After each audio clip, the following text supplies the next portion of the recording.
Alright guys, BLM here, back with a new video, and in this video we're back talking about BB Can 9, this time doing my mid-season power rankings. Now I will say that this video actually really crept up on me. I really was not realizing that we were already at the halfway point of the season. Like, it doesn't feel like it. It still feels like we're very early on in the season, but we are halfway in terms of total number of days, and we are starting the jury phase of the game, which is typically when I do these sort of videos. So I mean, it is the right time to be doing this. It feels very early on still. But before we get into the actual ranking itself, I first want to talk about my general thoughts on the season, plus also we'll talk a little bit about the people that have been voted out so far. So let's talk about general thoughts. I think this season's been really good. I mean, this has been one of the most dynamic houses in recent history. I mean, when it comes to BB Can, I mean, definitely since BB Can 6, where again, BB Can 7 was dominated by the Pretty Boys, BB Can 8 from what played out was dominated by Brooke and Sheldon.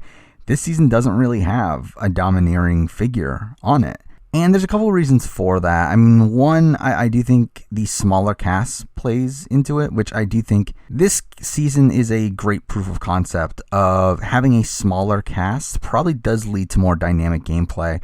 And a lot of that's because obviously with a bigger cast, that leads to more groupthink, that leads to more rounds you have to play out before you can get to a position where you're willing to make moves, as again, it's probably like way too early to make a move at the final like 15. When on this season that started with 14 players, after the first few weeks, you should definitely be planning your end game. And I do think while a bigger cast is kind of generally looked at as a good thing, and I did think it was a good thing for a while, I do think this season really shows that I do think smaller casts are more beneficial. But also another reason why this season's been entertaining so far is because this has been a really messy season. Largely because really there's no good player in the house. I mean, there are some probably replacement level players, but it's like, I don't think there's a single great player here. And that's what makes this so strange, because obviously someone's got to win. Like, I mean, even though the cast is filled with all bad players, it's like someone's got to win out of this group. But it really feels like no one can play optimally on this season. That's so bizarre to me. Like, I don't think it's ever happened in BB Can, where we had entire casts that didn't know what they were doing. And when it comes to BBUS, I mean, like recent history, we've always had like a clear front runner. Like, there is no clear front runner here. Like, it's literally up for grabs. I really feel like anybody can win. And that is what's leading to this season being pretty entertaining so far. I do worry that we're starting to get to a point where it might become a slog, where I do think one side is certainly looking more powerful right now, especially if that side were to hold the numbers after double eviction. I think there's almost no stopping that side, and that could lead to a boring endgame, but we'll see. So far, it's been fun. I have been enjoying this season. Let's talk about the evicted players. First up, let's talk about Julie. And okay, I'll fully admit here, I was wrong. I mean, in my cast assessment, I made some pretty bold claims, but I was completely wrong about Julie. I mean, I said that Julie had no chance of going home pre-jury. Obviously, she was the first boot, so, oh well. But to be fair to me, I do feel like a lot of this came from lack of information, especially now without the Ika interviews. The cast assessment was a lot tougher to do. But I do think with Julie, I expected her to be like a social butterfly, someone that everyone loved. But it kind of turned out to be the opposite, where she just turned out to be someone that looked very schemy, someone that was playing a bit too hard, someone that was gossiping with the other players, and through that, again, made her look sketchy. And I don't think she played this season well at all, but I am still surprised that she was the first boot. I can't believe she was the first boot. Even as disastrously as she played, like, I thought she would be someone that would at least skate through a few weeks. And to be fair, I mean, she probably would have if it had not been for Latoya. And we do know now that Latoya was the one that flipped the vote at the last second. She wasn't going home until like the last day. So I do think she got kind of unlucky that a player like Latoya was there that was willing to flip the vote. But again, with the way that she was playing, she was never going to do well anyway. Next up, let's talk about Josh. And I really like Josh. I thought he was a great character for the show. I was actually very surprised at how good of a character he was, because in the preseason I found him kind of boring. However, he played pretty much exactly like I thought. Like, on my cast assessment, like, I pretty much had him pegged as the first boot. I never had much confidence in him as a player, and to be honest, like, he probably turned out to be a better player than I was expecting. I think he does have the strategic mind for the game. I just think he's so bad socially particularly in making like one-on-one bonds with people, that he's just such an easy scapegoat for being an early boot on that season. And obviously we do see that. And again, like I thought he was entertaining on the show, but probably someone that's never going to be the greatest player in the world. Next up, we have Latoya. And Latoya is someone that I actually regretted how little I talked about her in my cast assessment. And that's something I didn't even realize until I edited that video together, that she was very much so the person I talked about the least in that video. Especially because like by the time the season started, my opinion on her had actually increased quite a bit. I think coming into the cast assessment, I had her probably like 5th in terms of my winner contentions, which is still pretty high, but again, like I just didn't have that much to say about her. But by the time the season started, she definitely jumped up a bit. She was probably number 3 by that point. However, obviously, that didn't end up amounting to much because she ends up being the 3rd boot. But I do think she does some impressive things there, where obviously she is a main figure within the Sunsetters Alliance. She is someone that flips the vote on Julie, though I do think at the end of the day, that's probably what cost her. I do think she plays too hard and doesn't really have the social grace to rectify any ramifications that come from that. Mind you, I do think a lot of her flaws stem from her not really being willing to be fake to people. We do see her like being upset at Tina after Tina flips on her, but her not even trying to flip Tina back, despite that being probably her most likely way of staying in the game. I do think she just leaves a lot of avenues untraveled, largely due to the fact that she isn't willing to be fake to people. And I do think because of that, she doesn't really try to stay in the most opportune way that she could have. Overall, I do think Latoya was a pretty great character on the season. Again, a bit different from what we typically see, with her being this really like cold, assassin-like player that plays so hard from the very beginning. And because I do feel like it was a shame to see her go home so early. Next up, we got Kyle. And Kyle is a strange case for me, where Kyle, I think as a character, is really boring. I think he's one of the most boring people on this cast, which isn't that surprising considering he was an alternate. However, I think as a player, dare I say, he might be one of the better players on the season. Like, obviously he gets booted 4th here, but I think through his run, he did show a decent amount of acumen within the game. Mind you, he did also show some pretty bad gameplay at points, but again, everyone on this cast has. Again, the way that he treats Kiefer is pretty terrible, and despite trying to keep Kiefer, he doesn't even try to bond with Kiefer in any way, and that makes him like really surprised when he gets nominated next week, when it's like, you didn't even try to make any sort of connection with him. It's like, why wouldn't he put you up? But outside of those things, like, I do think he did very well in terms of he organized the opposition alliance to the Sunsetters, where him and Rowe built that really strong bond with Austin and Braden. They built the oddballs. Like, he did do some pretty good work there. I think the problem is that he was so clearly the leader of that group and so clearly the person to target out of that group. But even then, I do feel like Kyle was one of the better social players within the game as well, where again, like, while he completely bombs his relationship with Kiefer, he had such good bonds with, again, Austin and Braden. He had Tina and Tara wanting to save him. Ty and Jed wanted to keep him around initially, despite that being completely against their best interest. Even Vic, despite fighting with Kyle during his last week, actively tries to save him by the end of the week. Like, Kyle was pretty close to pulling off a flip before his vote out. And I think if it hadn't been for Tara making it so clear that they wanted to keep Kyle around to target Jed and Ty, I do think Jed and Ty probably would have gone along with it, and Kyle could have stayed in the game. So again, like, I think Kyle is probably one of the better players on this cast, despite him also having a lot of flaws. And the final pre-merger here is Austin. And I will say, Austin was pretty much exactly what I expected. I did not have high hopes for her coming into my cast assessment. I thought she was going to be kind of like an SD sort of figure, where she was so young and naive that she didn't really get the strategic elements of the game and would be left out of the majority alliance because of that, and would end up just kind of being used by the majority alliance. And we kind of end up seeing that, at least up to week 2. Like, I feel like her HOH week was so bad, where she doesn't do anything with it. It's like she is the first real HOH of the season. It's like, at that point, you should be making these bonds. You should be making these alliances. I mean, she 100% should have been trying to make long-lasting alliances. And I think she gets really lucked out by the fact that the Sunsetters really just sucked at the game, to the point where they made it so clear that they were a group. And because, again, Kyle, Rowe, and like kind of Vic create that other side that Austin and Braden get pulled into. But even after, like, I feel like for me, even though I thought Austin was going to be bad, I think she turned out to be even worse than what I was expecting. Austin literally had nothing outside of Braden, Rowe, and Kyle. I mean, like, she was very, very close to Braden to the point where they would pretty much do almost nothing separated. And I think that's massive indictment on her game, especially when she's the one that's being targeted out of the two, as again, she's not really bonding with a lot of these other players. And the thing that's even more mind-blowing to me is the fact that she was even targeted to begin with, because there's no reason you should be targeting Austin in this position. Like, Austin is a nothing figure in the game. She does nothing in the game. So the fact that someone that is such a non-factor within the game is being targeted over someone like a Rowe is completely mind-blowing to me, because like, Austin is really just bad at this game, man.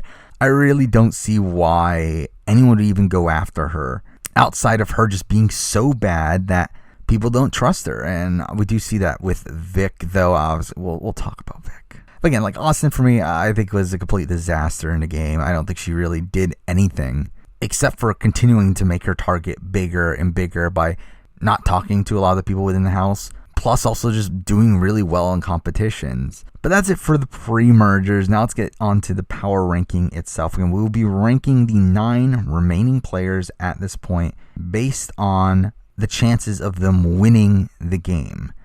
Again, this is not really for longevity, which, again, that's the tough thing about this cast, is that the people that are the safest within the game are not the most likely to win the game. Typically, that is a correlation that happens with a lot of recent seasons. But here, that is not the case at all, where I think it's the complete opposite, where I think the people that are in the most danger are the most likely to win the game if they do survive all the danger that they're in, while I do feel like the people that are the safest in the game are not the people that are the most likely to win. Plus, also, I should mention that I'm recording this on the Friday morning after the Austin eviction, meaning that there will be a day in between when I record this video and when it comes out. Now, obviously with Big Brother, things can change. A lot of things can change based on where people are positioned within the game, what plans are for the future. And because of that, maybe this video is outdated by the time it even comes out. But these are my opinions as of right now, right after Beth has won HOH and right after we know her general plans for the week. So let's get into it. So at number 9, the person who I feel like is the least likely person to win the game at this point is Tara. Now, Tara, again, is a tough case because I do think out of the 3 people that I think are possible boots for this week, I do feel like Tara is probably the safest of the 3. However, the reason why Tara is so low here is because I do feel like Tara is also the least likely to win the game in terms of her jury chances. I don't think Tara has really any chance of winning a jury vote. I would be very, very surprised. I think the only way she wins a jury vote at this point is if she literally comps out from this point forward, which I just don't see happening. To be honest, in many ways to me, Tara feels like a much worse version of Christmas, where she has been relatively safe up to this point. Like, she's been pretty much in the middle of the house, but she's also been in a position where she's kind of just ruined her social bonds throughout. I mean, she's really just a terrible social player. I don't think anyone within the house really likes her outside of Tina. Obviously, we have the microaggressions against Ty, and that's not good.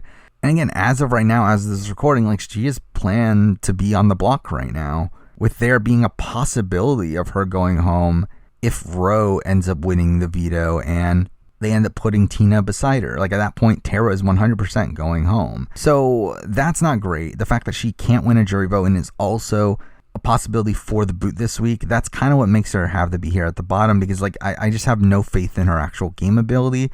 I have no faith in her social ability. I have no faith in her jury chances. So really, I just feel like Tara has nothing really going for her. So because of that, she's at the bottom for me. Now, number 8. And this is tough because I think 7 and 8 are very close, because I think one of these 2 people are more than likely going to be the boot this week.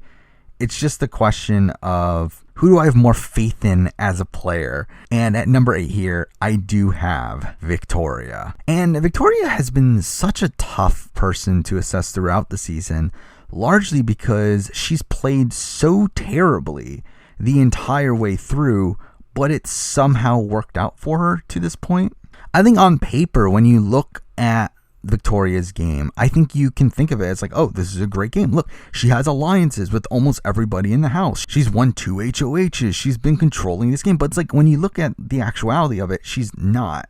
Like this invisible HOH thing, like the edit of this last week on the show has been so frustrating to me because Victoria has played this so poorly, yet they're editing her as like this big mastermind. Pretty much everyone in the house knows Victoria was the HOH. Like she's not fooling anybody. Yet the show's really trying to make it seem like she is. The show also tried to make it seem like she convinced Rowe to not use the veto. It's like, Rowe was never using the veto. Like, why is this even a thing? Like, in many ways, Vic is kind of reminding me of Sarah Hanlon from BB Can 3 in her portrayal. Where, like, while Sarah, I think, is probably a better player than Vic, but I think Sarah also equally made the same amount of dumb decisions within the game, but was really lucked out throughout the season. Mind you, I think she was more lucked out by twists, while Vic has been lucked out by how fluid the house has been. But they're both getting a lot of credit on the show for things that are actually bad for their game. Like Vic has done so many things within this game that has just been terrible. Like the way she handled both of her HOHs have been pretty bad. I mean, week 3, like while she does get Latoya out, and I do think that was actually the correct move for her, I think the way she does it is really terrible. With her essentially blackmailing Jed to not use the veto, only to tell him like immediately afterwards, oh, I was never going to put Ty up anyway. Like it's so dumb. The way she handles a lot of her conversations that week is really terrible. And then, again, this invisible HOH week has been so bad. The fact that it never got brought up on the show that she was considering nominating herself is ridiculous. But then also, she's just so blatant that she's the invisible HOH while doing these things to try to cover up that she's the HOH. It's so bad. But to be fair, a lot of that doesn't really factor into this ranking here. Outside the fact that, again, I have no real confidence in her true game ability. The reason why she is so low ranked here is because she is someone that, again, I think her or the next person we're going to be talking about are the most likely boots for the week. I do think if the veto gets used this week, I think backdooring Vic is going to be a big possibility. And I do think if Vic gets put on the block, I do think she's going home. But also, the other reason why she is lower than the next person we'll talk about, even though the next person's probably a more likely boot, is because I feel like Vic has no real end game. Like, she has nobody in this game that trusts her. She has nobody in this game that actually wants to take her to the end. Even Kiefer, who was shown on the show as his final 2 deal, like, even earlier today, Kiefer was talking about getting rid of Vic. Like, no one wants Vic in the game, and I do think that is a massive knock for her chances, even if she survives this week. Where, again, she has no real path unless she just wins out. Which, to be fair, I don't think is unlikely to happen for Vic, but it is a much harder road for her to get there than for other players. Mind you, I do think if Vic gets to the end, she probably does end up winning. It's just, I just have no faith in her actually getting there. So because of that, she lands at number 8. Now number 7, again, probably the most likely boot for this week, but also someone that I feel like if he gets through this week, has some opportunities to have a deep run, and that person is Rohan. And Rowe is, again, another one that's so tough to assess because he is the target for this week. Like, coming into initial nominations, he is the target. If he is on the block against Tara at the end of the week, he does go home. However, one, I feel confident in Rowe being able to win a veto here. Obviously, he won the last 2 vetoes, so it's not unreasonable for him to win the veto here, obviously saving himself. But I think through him winning the veto, that also makes the next most likely target Victoria. And I do think with Victoria going home, that greatly benefits his position moving forward, as it allows him and his allies to have numbers coming into the next HOH competition, where again, he has himself, Tara, Tina, and Braden all probably going for Jed and Ty, which I think is a really good position for him to be in. However, if he does end up losing Tina or Tara in that position, then he's not in a great position coming into the next HOH. So I do think whether or not Vic becomes the backdoor target is very crucial for Rowe's chances moving forward. Again, that's even if he wins the veto to begin with. Now, in terms of his overall game ability, I think Rowe is a strange case because I think Rowe, kind of like Kyle, and kind of like someone that we will be talking about again later in the video, I do think he has one of the better strategic minds for the game. I think he gets the strategy of the game. I think the problem is that he is pretty bad socially. Not necessarily in terms of building one-on-one bonds, but I think more so in the fact that he doesn't understand people. I think he looks at this from such a strategic lens that he's not able to play to people's emotions. I think one of the biggest examples of this is Beth and how he treats Beth last week, where Beth comes to him and says, hey, we should make a secret deal, essentially. Essentially, this was Beth creating a backup plan, and this was a great opportunity for Rowe. And then he just proceeds to throw it away and tries to turn her against Jed and Ty, which was never happening. And through that, Beth obviously goes back to Jed and Ty, and now they're targeting Rowe. Like, it's so bad that he even thought that this was a possibility. And I think that's one of the biggest knocks against his game, is that, again, while obviously that is the optimal move, like, if he's able to do that, that's perfect. But he's not. And I think that's one of the biggest knocks for him. I have no real confidence in him being able to not mess it up for himself because of his lack of awareness of where he is within the game. But again, like, the reason he's above Vic for me, though, is because if he does survive this week, he does have people that are loyal to him. Like, unlike Vic, where Vic has nobody moving forward, Rowe does have Braden, Rowe does have Tina, Rowe does have Tara that are on his side. Like, he isn't an island in the game. Like, he is someone that does have allies. And again, like, coming into this double eviction, if Vic does go home, the house is essentially back to being 50-50, where Beth isn't playing in the next HOH. Like, that gives his side the odds coming into the next HOH. And if he's able to get rid of Jed or Ty, I think Rowe's looking pretty good. So it's because of that possibility that I do have Rowe here at number 7. Now number 6 is another player that, I mean, I think there's like a slim chance of this person going home this week, though, again, it's very, very slim. I think this person is pretty much safe. But unlike the last two people we've talked about, I don't really have that much faith in this person winning the game if they get to the end. And I feel unconfident in their overall game ability as well, and that person is Braden. Now, Braden is someone that I think it's tough to assess his game right now because he spent so much time with Austin when Austin was in the game, and through that, he never really played the game for himself. He just spent all of his time with Austin. And now that we're seeing him play a bit more individually, we are seeing him kind of bonding with both sides of the house. I do think that is pretty good. Again, like, I think Braden has the potential to be higher on this list, but just based on the things that we've seen so far, I don't have that much confidence in him. And we just haven't really seen him play the game. I mean, largely because, again, like, Austin wasn't playing the game. And, like, while Braden has always been better socially than Austin, like, Braden is still kind of isolated himself with Austin a lot of the game. And, like, we're just not seeing enough of Braden playing the game to really assess him too highly. He is safer than the three people we just talked about. Again, like, I think the only chance he goes home is if Beth decides to, for some reason, use him as a pawn instead of Tina. If the veto is used and she doesn't decide to backdoor Vic, and then they just vote him out because he's a bigger threat than Tara. But it's like, I don't think he has that much of a chance of going home. And to be fair, I mean, like, he is pretty well positioned moving forward. And again, that's a lot of the reason why he's higher on the list than the people we talked about. Like, I do think Braden will more than likely be in the end game stretch of the season. I just don't know his winning chances. I mean, like, I just feel like there's so many other people that have higher possibilities of winning the game at this point than him. Again, I think if Rowe or Vic get to the end of the game, I think they more than likely win. I think Jed and Ty are obviously clear front runners in terms of jury votes right now.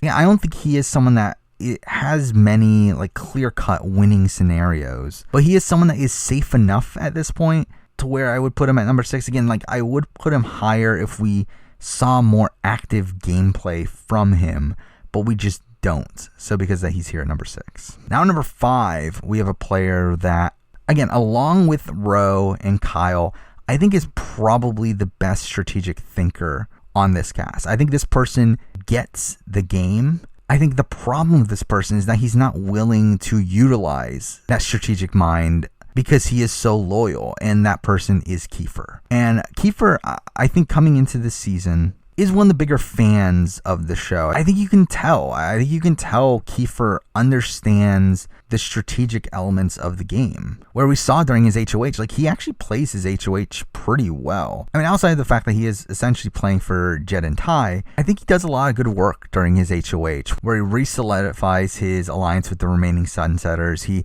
builds the pre-90s alliance with Tina and Tara. He rebuilds his relationship with Vic. He does some good work during that week. I think really, out of all the HOHs so far, I think he's played his HOH the best, and it's not even close, really. I think every other HOH has played terribly. However, I think the problem for him is that, again, he's playing so much for Jed and Ty at this point. Again, that's another issue that I didn't even talk about with Victoria, is that Victoria wants to take Jed and Ty to the end and is essentially making moves to better their position in the game. And Kiefer's doing the exact same thing. I mean, Kiefer's optimal move 100% is going with the pre-90s. Like, him going with Tina and Tara is his optimal move right now. There's no reason he should be going with Jed and Ty in terms of his positioning in the game, especially because, like, we see that Jed and Ty don't care about him.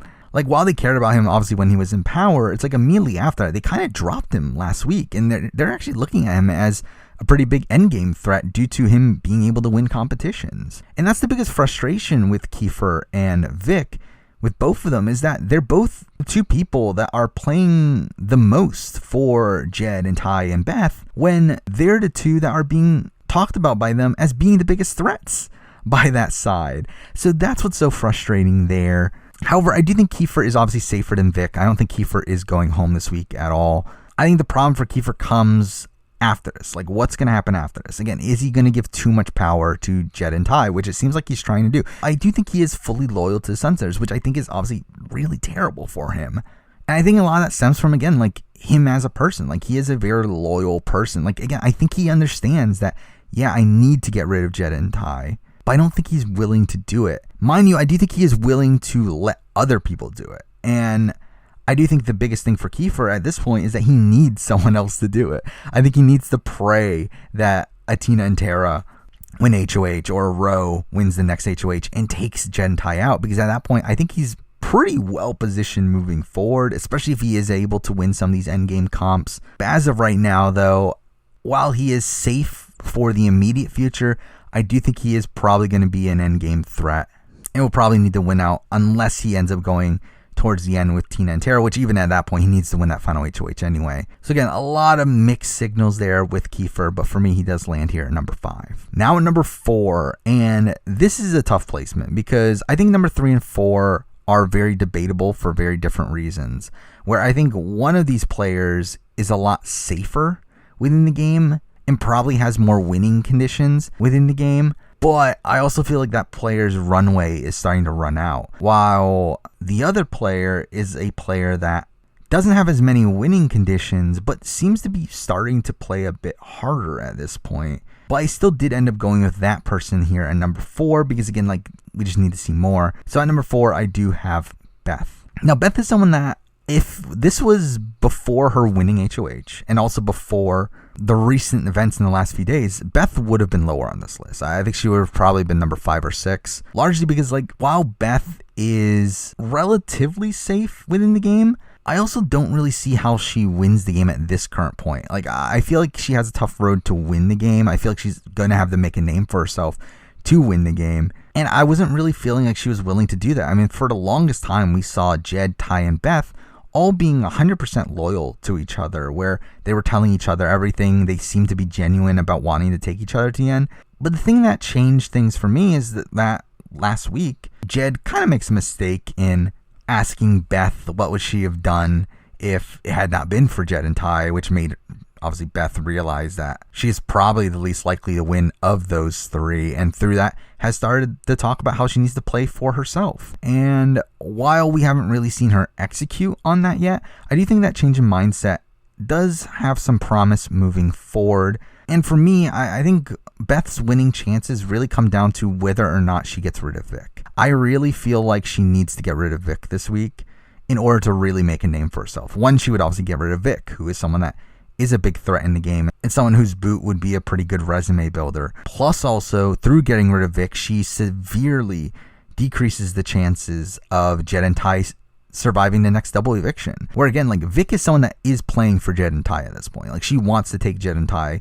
further into the game. So by getting rid of Vic, that's getting rid of a number 4 Jed and Ty, opening up more possibilities for them going home, while not actively taking them out herself. Plus also, Vic is someone that is targeting Beth. Like, she's not directly targeting her right now, but she is definitely someone that is on Vic's radar. So I do think 100% the move for her is to get rid of Vic, and I do think she could possibly pull that off. Again, we'll see how the veto plays out. We'll see how things play out, but I do think that is a possibility for her. I think if she gets rid of Vic, she is starting her road to becoming a winner candidate here. However, if she doesn't make the move, I do think her winning chances are pretty low, because I think that's giving just way too much power to Jed and Ty to where they're more than likely going to win at the end. So really, that's the thing with Beth. Beth overall, though, I don't have that much confidence in her as a player, but for this ranking here, she does land at number 4. Now, number 3 is the person that I think overall has played probably the best game this season, but even then, it's so tough. But it's someone that I think this person's runway is really starting to decrease to where I think if a move isn't made by double eviction, I think this person's winning chances are pretty much 0. But at this point, this person's still slightly alive. And at number 3 here, I do have Tina. Now, Tina is someone that I think coming into those first couple weeks, I thought Tina was going to be our domineering figure for the season. Not necessarily in terms of personality, but more so in terms of her position within the game, where she was very clearly in the middle of the Sunsetters and of the Oddballs.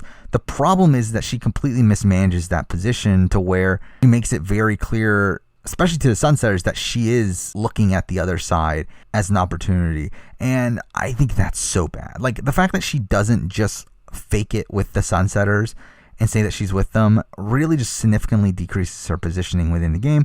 But obviously, we do see that she's still in a good position. Like, she's still the best position within the game to make a deep run in the season. Like, even at this point, like, no one's going after her. Obviously, her own alliance of her, Tara, and Kiefer probably want to take her relatively far. Rowe probably wants to take her far. We've also seen that Jed and Ty have talked about taking her far because she is someone that would be easier to beat. So it's like Tina is 100% the safest person in the house right now. However, in terms of winning chances, I think her chances of winning are going further down. I mean, if you can't tell by who's number 1 and 2, I do think Jed and Ty easily win the game if they get to the end. I think she has no chance against them. I think she probably also loses the game against like a Rowe or Vic, who are seen as more actively playing. Against the others, I think there's more of a debate. Mind you, at that point, I think she is probably the most likely winner of those remaining players, because I do think in most jury scenarios, she probably does get a Kiefer vote. She probably gets a Tara vote. She probably gets Rowe's vote as well. Like, I think she is coming into a lot of endgame scenarios, again, unless she's against Jed or Ty, with secured votes, and I think she definitely has a chance of winning the game. However, again, like, I think her runway is really running out here, where if Jed and Ty make it to the final 7, they're just in such a powerful position to where I don't know if Tina has any runway left. I know there's been sort of a comparison with her position in the game to someone like a Tommy from BB21, and I think that is probably the case, where they were both pretty well positioned within the game throughout the majority of the game, but they just slowly started losing their allies one after one after one, to the point where they ran out of runway. And I could see that very same trajectory for Tina here. But throughout the game, like, I do feel like Tina has probably played the best game, has been so well positioned throughout. Again, the problem is that she's not as active in the game as I would like her to be. She hasn't been actively making moves throughout a lot of this game, which is the biggest problem for her for me. But she is still the safest person in the house. So for me, I do still have her here at number 3. Now number 2, and obviously you can't tell, I mean, the top 2 are Ty and Jed. As I mentioned before, I think if they get to the final 7, I think almost 100% they are winning this game. I would be very, very surprised if one of those two do not get to the end of the game and win the game at that point. They are so close to that point where at this point, I mean, they're obviously surviving this week. There's no chance they go home here at the final 9. It's really that double eviction. I think that double eviction is really going to decide the game. I think these two have the highest likelihood of winning the game, but they also have some of the highest chances of going home at the double eviction, which is why it's so tough to really assess really anybody on this list. But when it comes to deciding between the two, again, it's also very tough, because I feel like one is probably safer from the majority of the house than the other, but I think is very clearly not as good at competitions, while the other person's probably, again, more danger, but I have a lot more confidence in them in competitions. So at number 2 here, I did end up going with the person who I consider to be worse at competitions, and that person is Ty. And again, Ty for me, again, like when we're comparing Ty and Jed, I think Ty has demonstrated that he is not as good of a competitor as Jed. And that's a lot of the reason why he's this low, because like for me, Ty, even though he is probably better social, actually, I mean, he is better socially.